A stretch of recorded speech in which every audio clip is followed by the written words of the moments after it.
Nous rappelons que le sujet qui va être traité est un sujet très important qu'il ne faut pas prendre à la légère. Et rappelez-vous que le diable fera tout pour vous détourner, tout pour vous distraire et vous déconcentrer.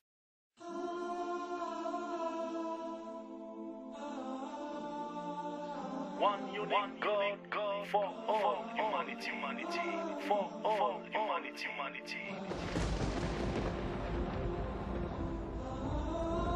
Mes frères et sœurs en humanité, sachez que tous les prophètes cités dans la Bible prient de la même façon que les musulmans aujourd'hui. Sachez que l'islam n'est pas une nouvelle religion et que le mot islam traduit veut dire soumission, se soumettre à la volonté de Dieu. L'islam est la seule religion qui ne porte pas le nom d'une personne ou d'un endroit. C'est la religion de tous les prophètes, incluant Adam, Abraham, Moïse, David, Jésus, Mohammed. Que la paix et les bénédictions de Dieu soient sur eux tous. La pratique musulmane consistant à se tenir debout, s'incliner, puis se prosterner lors de l'adoration n'est pas inconnue dans les anciennes traditions. Certains juifs et chrétiens peuvent trouver que ces images de musulmans en prière, pacifiques ou même inspirantes, tandis que d'autres trouveront cette pratique étrange. J'aimerais rappeler à tout le monde une nouvelle fois qu'être musulman signifie simplement se soumettre à la volonté de Dieu. C'est en partie à partir des hadiths que les musulmans définissent leur mode de vie. Un hadith, ou au pluriel hadith, est une communication orale du prophète de l'islam Mohammed, que la paix et la bénédiction de Dieu soient sur lui, et par extension un recueil qui comprend l'ensemble des traditions relatives aux actes et aux paroles de Mohammed et de ses compagnons.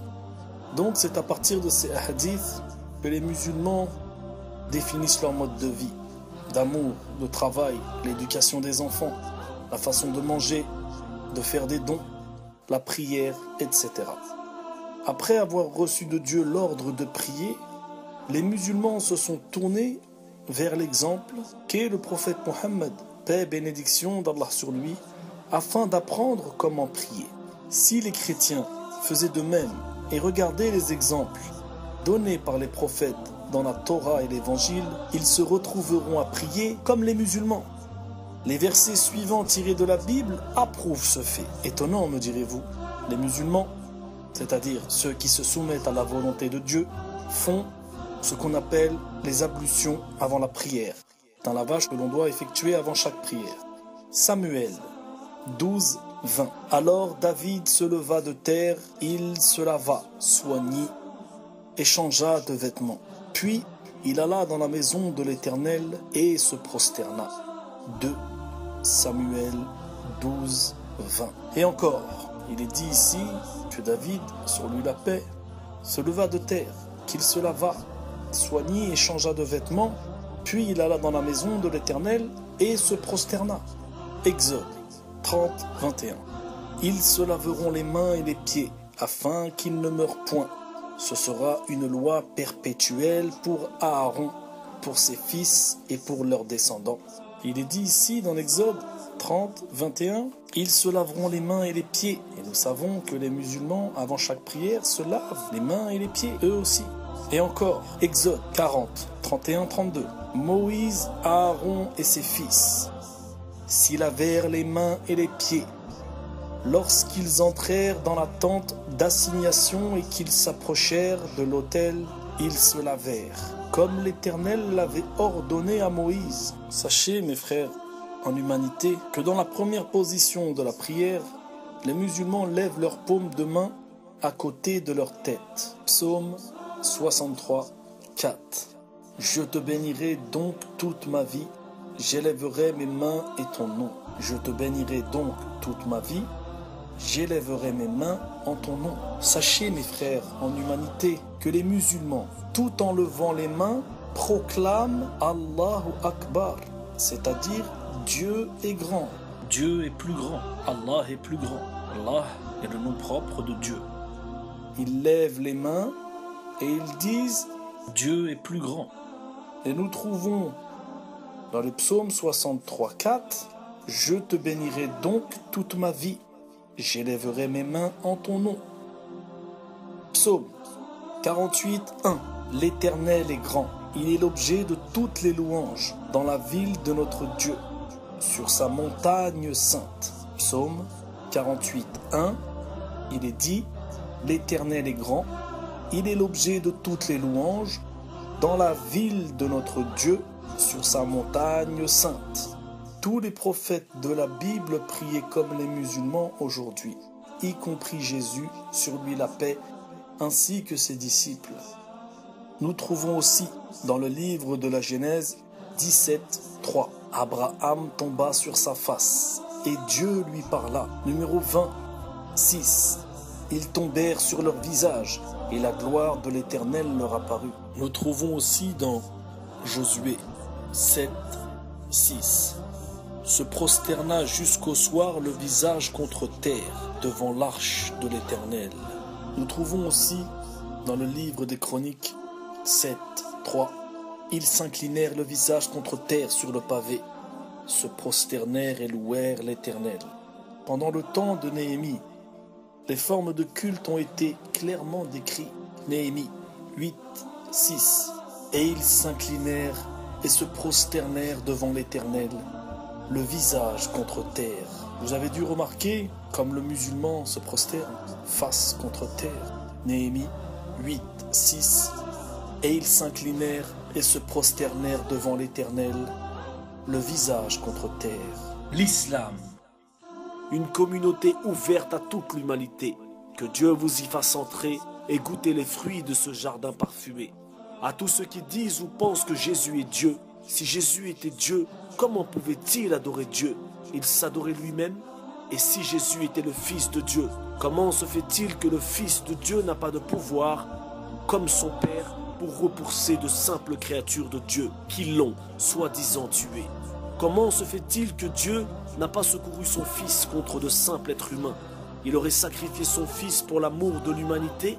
Mais Dieu a-t-il besoin de faire couler le sang pour prouver son amour à l'humanité? Non. Je vous invite à apprendre et à comprendre l'islam avant que la mort ne vous vienne. Islam ne veut pas dire arabe, mais plutôt soumission. La soumission au souverain des hommes. Islam veut dire soumission, et ceci est le droit de celui qui nous a créés. Sachez que Mariam, Marie, la mère de Jésus, sur lui la paix, était soumise à Dieu, donc musulmane. Jésus, sur lui la paix, était soumis à Dieu, donc musulman, tout comme l'était Ibrahim, Abraham, Moïse, ainsi que tous les autres envoyés de Dieu sur la paix. L'islam est une religion de paix, d'amour et de fraternité. Liberté, égalité, fraternité. Liberté car en prononçant, en comprenant et en appliquant cette parole, je témoigne qu'il n'y a de Dieu que Dieu. Et je témoigne que Mohammed est le messager de Dieu. Elle nous libère des fausses croyances que le diable et les hommes forgent. L'islam est la vérité. Dieu, les anges et les croyants en témoignent. Libérez-vous de l'idolâtrie et de l'injustice. Ne bafouez pas le droit de Dieu en lui associant quoi que ce soit. Dis, il est Allah l'unique. Allah le seul à être imploré pour ce que nous désirons. Il n'a jamais engendré, n'a pas été engendré non plus. Et nul n'est égal à lui. Dis, il est Allah l'unique, Allah le seul à être imploré pour ce que nous désirons. Il n'a jamais engendré, n'a pas été engendré non plus, et nul n'est égal à lui. Je témoigne qu'il n'y a de Dieu que Dieu. Et je témoigne que Mohammed est le messager de Dieu. Quelle merveilleuse parole. Une parole qui donne un sens à notre existence. Si certains se donnaient la peine d'apprendre et de comprendre, d'appliquer cette parole, alors il y aurait très certainement beaucoup moins de crimes, moins de suicides, moins de souffrances sur cette terre. Malheureusement, la plupart des hommes n'ont pour objectif que de s'enrichir, et cela, quitte à voler, à tromper ou à tuer. Je témoigne qu'il n'y a de Dieu que Dieu, une parole, une lumière qui efface l'obscurité. Une lumière qui chasse les démons du passé, du présent et du futur. La réussite est dans la compréhension et dans l'application de cette parole. Un chemin qui mène vers Dieu et un apaisement pour le cœur dans ce bas monde. Une parole qui combat l'injustice, réconforte l'opprimé, assure le droit du pauvre et réunit les créatures dans la miséricorde du Créateur, du généreux, du tout affectueux. Une parole que les musulmans prononcent avec foi, se soumettant ainsi au commandement divin de leur Seigneur le Très-Haut. Une parole qui contient une clé, la clé du paradis, ainsi que la proximité de celui qui l'a créé.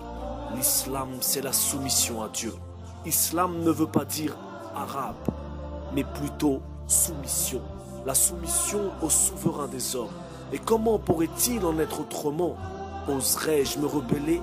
Moi, l'être humain faible qui a été créé de terre et d'argile, tiré d'une goutte de sperme, une eau vile et malodorante. Comment pourrais-je me rebeller?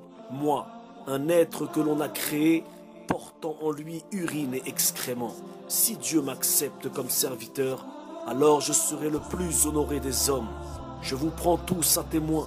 Je témoigne qu'il n'y a de Dieu que Dieu et que Mohammed est son messager. La tyrannie domine ce monde justement parce que cette parole n'est pas respectée, troquée contre des plaisirs éphémères de courte durée. Que tous ceux qui écoutent ouvrent leur cœur à la vérité. Croyants, incroyants, nous serons tous au même rendez-vous le jour du jugement dernier.